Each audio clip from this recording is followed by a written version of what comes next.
سرسبز اس گلزار کے یہ پھول یہ عطار کے مردہ دلوں کو دے جلا ہادی ہے طلبگار کے الحمدللہ رب العالمین والصلاة والسلام علی خاتم النبیین اما بعد فاعوذ باللہ من الشیطان الرجیم بسم اللہ الرحمن الرحیم الصلاة والسلام علیک یا رسول اللہ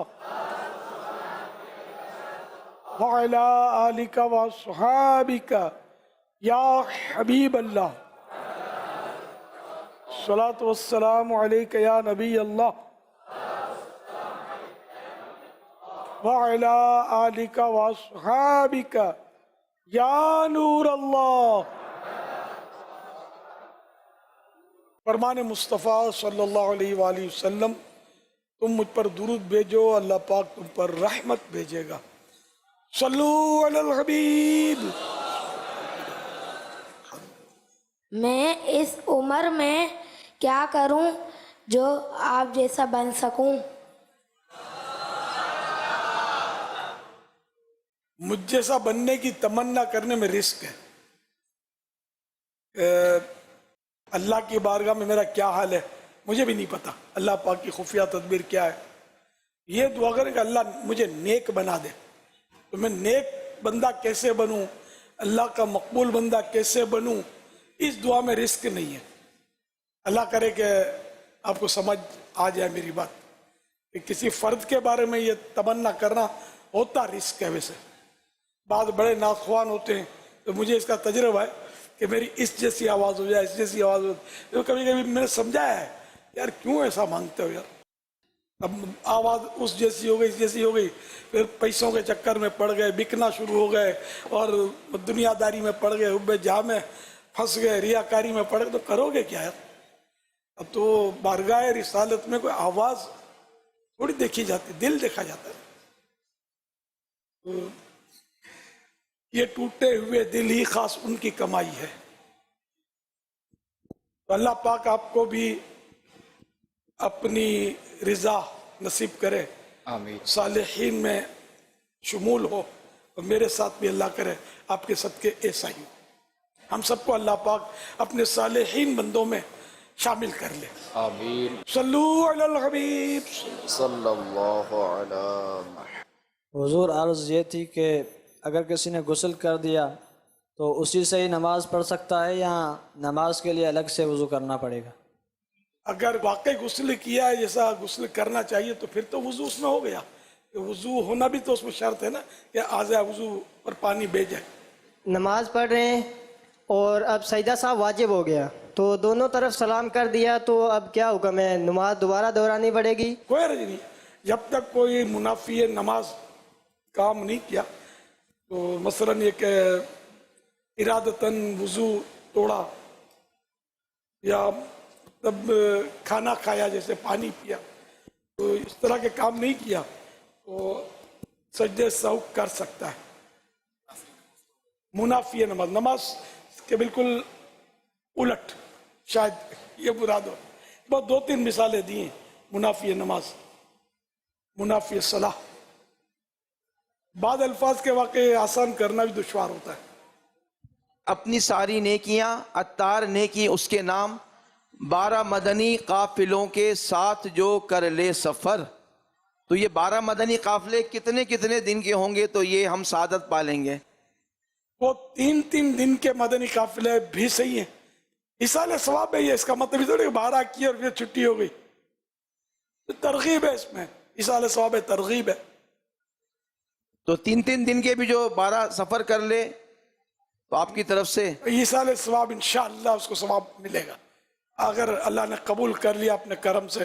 میرے پاس کوئی نیکیاں ہوئی بھی تو باپا میرے لیے دعا فرما دے، اللہ پاک میرے لیے 1 سال کا مدنی قافلہ آسان فرمائے، نیت ہے۔ اور میرے والدین، میرے ددیال، ننیال اور سسرال کے محرومین کے لیے دعائے مغفرت فرما دے۔ یغفر اللہ لنا ولکم ولہم بغیر حساب۔ یا سیدی، آپ کی بارگاہ میں ایک شعر عرض کرنا ہے۔ محبت کھینچ لائی ہے تمہارے آستانے پہ، محبت کھینچ لائی ہے تمہارے آستانے پہ، اب نگاہ لطف فرمائیے اپنے دیوانے پہ۔ یا سیدی آپ کی بارگاہ میں ایک سوال اس ضمن میں لے کر آیا ہوں۔ سوال یہ ہے کہ امام صاحب جب امامت کروا رہے ہوتے ہیں تو پیچھے سے ایک تعداد آ رہی ہوتی ہے امام کے ساتھ ملنے کے لیے، وہ آتی ہے جلدی جلدی امام کے ساتھ ملنے کے لیے، تو دیکھتے ہیں کہ امام صاحب رکوع میں پہنچے تو جب رکوع سے کھڑے ہو جاتے ہیں تو وہ پھر ایسے ہی کھڑے رہتے ہیں، یعنی نیت وغیرہ نہیں کرتے، ساتھ میں شامل نہیں ہوتے۔ اب وہ کرتے ہیں کہ یا تو پھر وہ اگلی رکعت کا انتظار کرتے ہیں، تو کیا یہ ایسا کرنا یہ درست ہے؟ اور یہ بارہا ایسا دیکھا جاتا ہے۔ نہیں کرنا چاہیے، امام جو بھی کیفیت ہے امام کی شامل ہو جائے، وہ رکعت نہیں ملے گی اگر رکوع میں شرکت نہ کر پایا تو، لیکن شریک ہو جائے، انتظار نہ کرے۔ سوال یہ عرض ہے کہ جو اسلامی بھائی سنت اعتکاف کرتے ہیں، اگر ان کا اعتکاف ٹوٹ جائے تو اس کی قضا کا طریقہ کار کیا ہوگا؟ ایک دن کا قضا کرنا ہوگا، 5 دن تو روزہ نہیں رکھنا ہوتا۔ کسی دن سورج غروب ہوتے وقت اعتکاف کی نیت سے مسجد میں ہو اور پھر دوسرے دن غروب آفتاب تک رہے مسجد میں اور روزہ رکھے اس دن قضا کی نیت سے۔ اس طرح ایک دن رکے گا تو انشاءاللہ اس کی قضا ادا ہو جائے گی۔ پیارے باپا جان، آپ کی خدمت میں عرض ہے کہ امامہ ہم خریدتے ہیں تو اچھے سے اچھا کپڑا خریدتے ہیں، باندھتے ہیں، تو اس وقت بھی اچھا باندھنے کی کوشش کرتے ہیں۔ عموماً امامہ شریف باندھتے ہوئے نیت پہ توجہ نہیں جاتی کہ بس اجتماع میں جانا ہے امامہ باندھنا ہے، نماز پڑھانے جانا ہے، پڑھنے جانا ہے، امامہ باندھنا ہے۔ تو کیا اس طرح بغیر نیت کے ہم امامہ شریف سجائیں باندھیں تو کیا ثواب ملے گا امامہ باندھنے کا؟ اور امامہ باندھتے وقت کون سی اچھی نیتیں ہم کر سکتے ہیں؟ امامہ شریف تو واقعی ہے کہ بغیر نیت کے تو ثواب ملے گا تو نہیں، بظاہر تو یہی ہے، تو سنت ہے اس نیت سے آدمی امامہ باندھے کہ آقا کی سنت ہے صلی اللہ علیہ وسلم۔ مین تو یہ نیت سامنے ہے۔ اب اس کے علاوہ وہ ضمنی نیتیں بعض اوقات صحیح بھی ہو جاتی ہیں، بعض اوقات سمجھ نہیں پڑتی، کیونکہ بعض اوقات صحیح بھائی مروت میں بھی باندھتے ہوں گے کہ وہ ذمہ دار کے سامنے جانا ہے تو یار باندھ لو، ذمہ دار پھر ٹوکے گا اے امامہ کہاں ہے، تو یہاں وہ پتہ نہیں یہ نیت ویلڈ ہے یا ثواب ملے گا یا کیا۔ امامہ سنت ہے، اتنا فائنل ہے۔ صلو علی الحبیب صلی اللہ علیہ وسلم۔ ایک تعداد اسلامی بھائیوں کی ایسی بھی ہے جیسے گرمی کا موسم ہے، تو اب مدنی قافلے میں سفر کی سعادت حاصل کرنا چاہتے ہیں 12 دن 1 ماہ کے لیے۔ ان کی یہ خواہش ہوتی ہے کہ ہمیں سرد علاقوں کی طرف سفر کروایا جائے، ٹھنڈے علاقوں میں سفر کروایا جائے، ایسے ایریاز میں جہاں گرمی کا موسم نہ ہو اور ایسا موسم ہو کہ جہاں ہم کمفرٹیبل ہو جائیں، بہت آسانی کے ساتھ ہم سفر کر سکیں۔ تو انہیں بعض اسلامی بھائی یوں بھی ذہن دیتے ہیں کہ اللہ کی راہ میں سفر کا ذہن بنائیں، گرمی کی شدت اگرچہ زیادہ ہے لیکن صبر کریں گے ثواب زیادہ ملے گا۔ اس میں ایسا ہے کہ سفر مدینہ کرنا ہو تو گرمیوں میں موقع ملے تو کریں گے کہ نہیں کریں گے؟ حج گرمیوں کے سیزن میں ہو تو کریں گے کہ نہیں کریں گے؟ کہ سردیوں کا انتظار کرتے کرتے قبر میں اتر جائیں گے؟ تو ادھر جو گرمیوں کی حاضری ہوتی ہے نا، وہ سب نے شاید نہیں دیکھی ہوگی، سڑکوں کے ڈامر پگھل کر سمجھو تیل بن جاتے ہیں بعض جگہ، اتنے پنر، اور وہ اوپر جو اوور ہیڈ پل ہوتے ہیں نا، ان کے ڈامر پگھل کے یوں نیچے آتے ہیں، ایسی گرمی کی وہاں حاضریاں ہوتی ہیں۔ تو لوگ اس میں بھی تو سفر کر ہی رہے ہوتے ہیں۔ یہ تو 3 دن کا مدنی قافلہ، تو پھر بھی اس سفر کے مقابلے میں مشقت 1% بھی شاید نہیں ہے۔ تو اس مشقت والے سفر کو کرنے کا ریہرسل کرنے کے لیے، اس سفر کا ریہرسل کرنے کے لیے مدنی قافلوں میں زیادہ سفر کرنا چاہیے، گرمیوں میں خاص کر کے کرنا چاہیے۔ اور یہ کہ افضل الاعمال احمزها، افضل ترین عمل وہ ہے کہ جس میں زحمت زیادہ ہو۔ تو اگر ہم سرد علاقوں میں مجھے پتہ ہے ان کو بھیجو نا، آپ ادھر بھیجو، مری بھیجو، کوئٹہ جاتے ہیں برف باریاں دیکھنے کے لیے سردیوں، تو سردیوں میں پہنچتے ہیں، ٹھٹرتے ہوئے پہنچتے ہیں۔ جب سخت سردیاں ہوتی ہیں تو یہ ہمارے بہادر شاہ جو ہے نا، یہ کوئٹہ پہنچتے ہیں، وہاں کا قافلہ، مری کا قافلہ، گرمیوں میں چترال کا قافلہ۔ اور میں بھی سمجھتا ہوں بیچارہ چلو اس بانے جاتے ہیں، باقی دیکھو جتنا ہم زحمت اٹھائیں گے، اب یہ گرمی والے علاقوں میں سنتیں کون پھیلائے گا؟ سی بی میں کون جائے گا گرمی میں یار؟ وہاں بھی تو سنتیں پھیلانی ہے نا، اور دین کا کام کرنا ہے. تو سعادت مند وہ ہے کہ مدنی مرکز جہاں فرمائے بس لبیک کے سوا اور کوئی جواب نہ ہو، تو ہی ہم کام کر سکیں گے.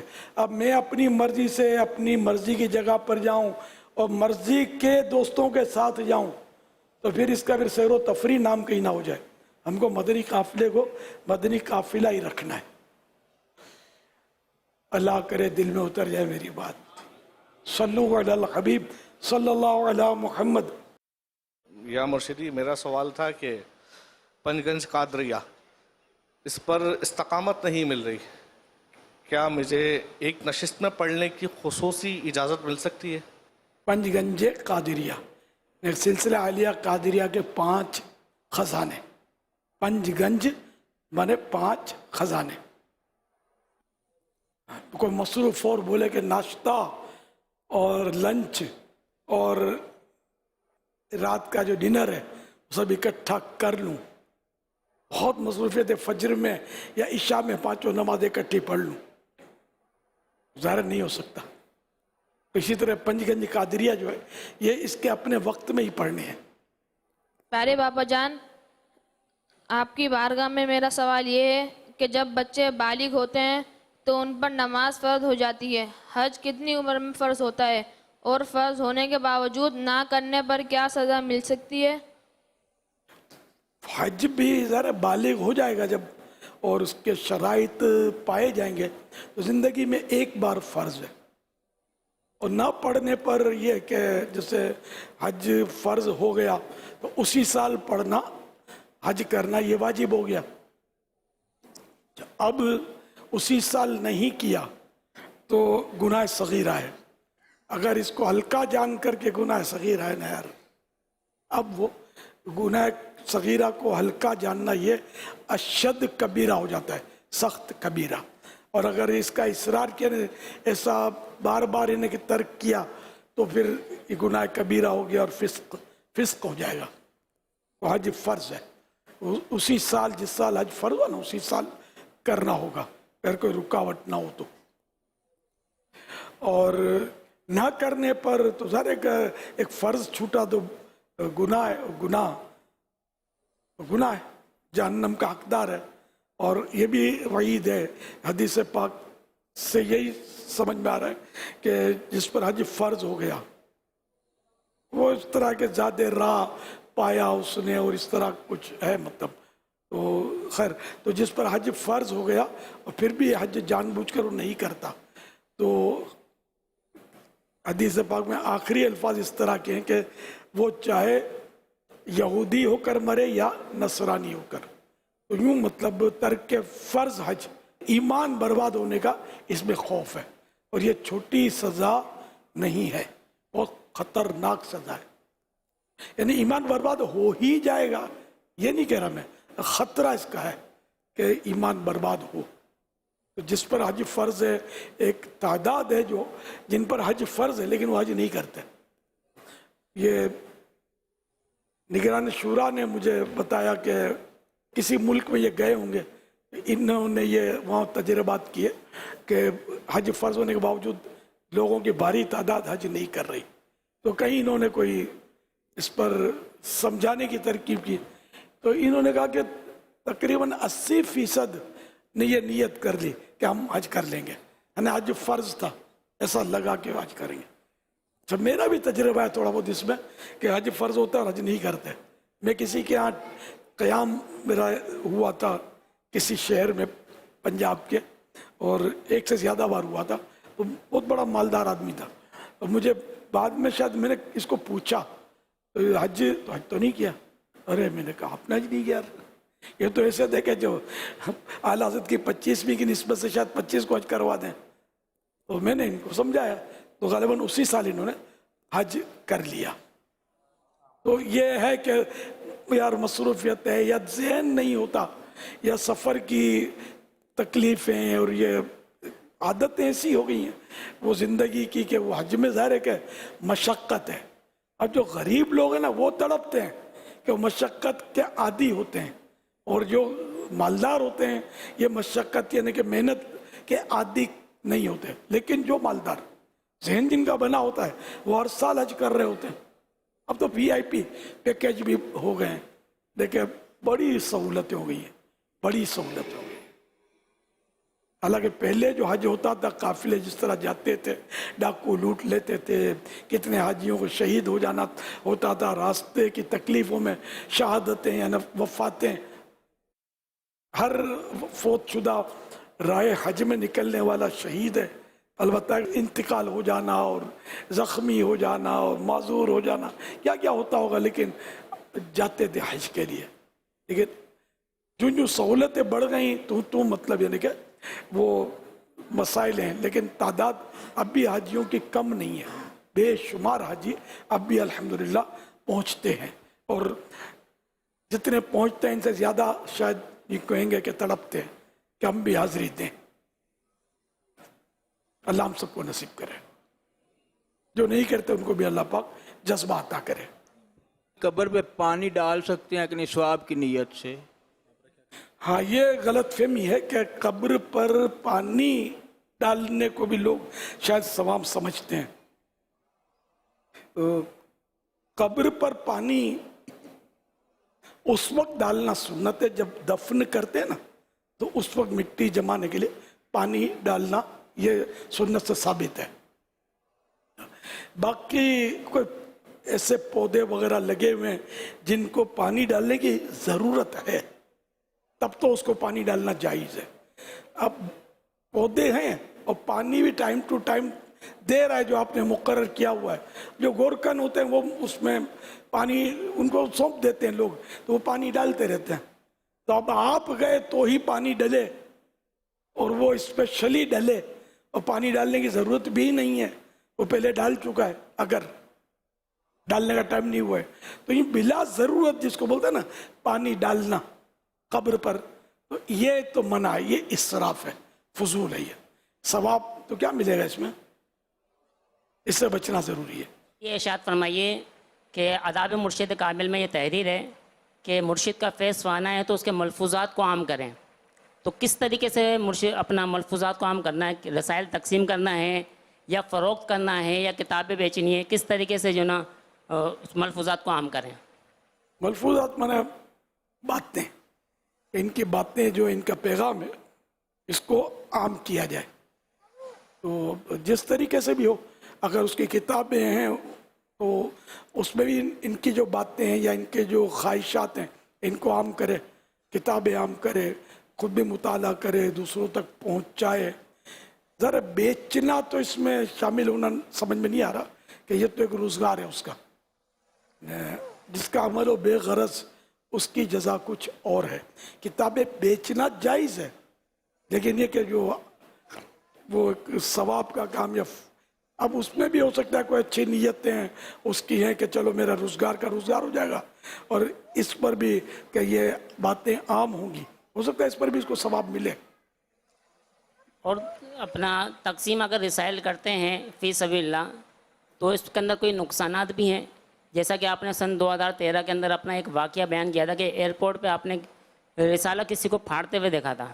جی ہاں، پھاڑ ایک ہوائی جہاز میں ہم بانٹتے تھے کیا، تو ایک بوڑھا آدمی تھا، اب تو مر گیا ہوگا شاید، وہ اس میں خواجہ صاحب کی کرامتیں تھیں، خوفناک جادوگر. تو پتہ نہیں وہ آیا ہمارے پاس، ڈومیسٹک فلائٹ تھی، ملک کے اندر جو فلائٹ ہوتی ہے نا ڈومیسٹک کہلاتی ہے. جیسے کہ ہم کراچی سے پنجاب گئے ہوں گے یا ملتان گئے ہوں گے یا کوئی اس طرح کسی شہر گئے ہوں گے، تو وہاں کے ایئرپورٹ پر یہ واقعہ پیش آیا تھا. ایک بوڑھا، ہم نے بانٹے تھے رسالے، تو وہ آیا میرے پاس، ہم 2-3 جنے شاید تھے، تو آ کر یہ لو تمہارا، یہ لو، یوں کر کے اس نے پڑھنا شروع کیا. اب خون تو بہت جلا، لیکن ذرا کہ دعوت اسلامی کا ماحول جو ہے نا ہمیں ٹھوسا بازی اور مارا ماری نہیں سکھاتا، صبر ہی کرنا ہوتا ہے اور دل سے برا جاننا ہے. کوئی صاحب اور بھی کھڑے تھے وہاں، وہ بھی اسی بوڑھے کے خلاف ہو گئے. ذرا کوئی بھی خلاف ہو جائے گا، قرآن آیتیں لکھی ہوئی تھی وہ سب پھٹ رہی تھی، اور شاید اس نے ڈال دیا زمین پہ پھاڑ کے. اب لگتا مر گیا ہوگا. اللہ کرے اس کو توبہ نصیب ہو گئی ہو. یہ بھی. اور اس کے علاوہ میں کسی اور ملک میں غالباً دیکھا تھا کہ وہاں بھی میرے رسالے جو ہے وہ کسی نے پھاڑے تھے اور کچرے کے ڈھیر پہ معاذ اللہ. تو ہیں مطلب اللہ پاک ہدایت دے. تو یہ سائیڈ ایفیکٹ تو پھر قرآن کریم بھی ہم تک پہنچے گا کیسے؟ اس کی بھی لوگ بے ادبی تو کرتے ہی ہوں گے. تو اس کی وجہ سے کوئی تھوڑی قرآن کریم چھاپنا بند ہو جائے گا. مسجد کی بھی بے حرمتی کرتے ہیں تو مسجدیں تو ظاہر ختم نہیں کی جائیں گی. جو برائی ہے اس کو ہی ختم کیا جائے گا. صلو علی الحبیب صلی اللہ علی محمد. حضور میرا یہ سوال ہے آپ سے کہ آلموسٹ ہر ملک کے اندر ہمارا کام ہو رہا ہے، دعوت اسلامی اسلامائزیشن کی طرف جا رہی ہے، لیکن ہمارے لانگ ٹرم پلانز جو ہیں وہ 50-60 سال کے بعد آپ دعوت اسلامی کو کہاں لے جانا چاہتے ہیں، کہاں دیکھتے ہیں، وہ جاننے کا خواہش مند ہوں. اللہ کی رضا کی منزل پانی ہے، بس یہ ہمارا ہینڈ ہے اس پہ. تو جتنا ہو سکے آدمی کرتا رہے کرتا رہے کرتا رہے. دنیا وسیع ہے. اچھا پھر یہ تھوڑی ایک بار ملک میں پیغام پہنچ گیا تو ہم فارغ ہو گئے. کام تو زندگی بھر کرنا ہے. مسلمانوں کو بھی تو نیکی کی دعوت دے ہی رہے نا. بے نمازیوں کی تعداد اب بھی ملک میں کوئی کم تو نہیں. ہمارے پاکستان میں بھی شاید وہ میرے کو تو لگتا ہے کہ وہ 1-2% مسلمان نماز پڑھتے ہوں گے. باقی اکثریت بھاری اکثریت کہاں نماز پڑھتی ہے. اس لیے کام ہی کام کام ہی کام کام ہی کام ہے. اس کا سرا ہی نہیں ہے. یوں سمجھ لو. صلو علی الحبیب صلی اللہ علی محمد. یا سیدی یہ ارشاد فرما دیں کہ فیض کے کیا معنی ہیں اور علماء و مشائخ سے فیض حاصل کرنے کا کیا طریقہ ہے؟ فیض مانے ایک طرح کا فائدہ. تو فیض حاصل کرنے کا طریقہ کیا ہے؟ صحبت ہے ایک طریقہ. پھر اس کی تحریریں پڑھنا، سب محبت کرنا. جتنی عقیدت محبت زیادہ ہوگی فیض زیادہ ملے گا. یا سیدی میرا آپ کی بارگاہ میں یہ سوال عرض ہے کہ ایک طالب علم کو علم دین پر استقامت کس طرح حاصل ہو کہ جو درس نظامی کرتے ہیں وہ 6 یا 7ویں درجے میں دیکھا گیا ہے کہ اکثر چھوڑ کر چلے جاتے ہیں، کچھ چھوڑ کر چلے جاتے ہیں، علم دین پر استقامت نہیں مل پاتی. تو علم دین پر استقامت کس طرح حاصل ہو؟ اس میں ایسا ہے کہ اولا میں آتے ہیں، جوش میں آ جاتے ہیں. تو کئی ایک ایسے ہوتے ہیں کہ جو اولا سے ہی نکل جاتے ہیں، ان کو مشکل لگتا ہے. پھر اگر اولا کامیاب ہو گیا تو ظاہر ہے کہ دوسرا درجہ جو ہے اس سے مشکل لگتا ہے ان کو، ادھر سے نکل جاتے ہیں. تو یوں آنا جانا لگا رہتا ہے اور تھوڑے سے دور حدیث میں پہنچتے ہیں. لیکن یہ دعوت اسلامی پر خاص کرم ہے اللہ پاک کا کہ دعوت اسلامی کے جامعات المدینہ سے بھی لوگ نکلتے ہیں طلبہ، لیکن دوسرے مدارس کے مقابلے میں ہمارے جامعات المدینہ سے کم طلبہ جو ہیں وہ نکلتے ہیں. تو یہ آنا جانا لگا رہتا ہے. لیکن یہ کہ ہمت کرنی چاہیے، دل لگانا چاہیے، علم دین کے فضائل پڑھیں اور کوشش پوری کیا کریں. کیونکہ جو پڑھائی میں کمزور ہوتا ہے نا اس کو زیادہ وہ بھاگنے کو جی چاہتا ہے. تو کمزور نہ رہیں، مضبوط رہیں پڑھائی میں. دعوت اسلامی کا دینی کام کرتے رہیں گے نا اس کی برکت سے انشاءاللہ آپ کی پڑھائی میں اور مضبوطی آئے گی. آزمائش شرط ہے. ایسے وسوسے نہ پالیں کہ ذرا میں ادھر سے نظامی کر لوں، عالم بن جاؤں گا تو پھر میں دعوت اسلامی کام کروں گا. پھر آپ کو ڈھونڈنا پڑے گا تو ڈھونڈنے سے بھی نہیں ملتے. ابھی سے کام کرتے کرتے کرتے اگر عالم بننا نصیب ہو گیا تو پھر انشاءاللہ صحیح خطوط پر آپ کام کر سکیں گے. تجربہ یہ بھی صحیح ہوگا. طالب علم کو ٹائم زیادہ ملتا ہے، پھر بعد میں اس کے ٹینشنز بڑھ جاتے ہیں. اللہ عافیت نصیب فرمائے. شہزادی کو خواب میں سرکار دو عالم صلی اللہ علیہ وآلہ وسلم جلوہ فرماتے ہیں اور وہ یہ ارشاد فرماتے ہیں کہ میرے عطار کو آپ سلام کہہ دیجئے. اب پوچھنا یہ تھا کہ یا سیدی اسے ارشاد فرمایا کہ میرے عطار کو سلام عرض کر دیجئے. اب ان کی جو عمر ہے وہ 12 سال اور یہاں وائس بھی ان کا نہیں آ سکتا، وہ خود بھی نہیں آ سکتی. تو کیا اس کی طرف سے اس کا بابا آپ کی بارگاہ میں اگر یہ سلام پیش کرے تو کیا سرکار کا وہ فرمان کہ میرا پیغام آپ پہنچا دیجئے، تو ایسا ان کا ایسے حکم موقع پر عمل ہو جائے گا؟ موقع پر سرکار وہ نمائندہ ہی پہنچائے گا، یا تحریر بھی ہو سکتا ہے کہ خط کے ذریعے، یا تو آپ فرما دیں مجھے، تو اگر انہوں نے آپ کو نمائندہ بنایا ہے شہزادی نے۔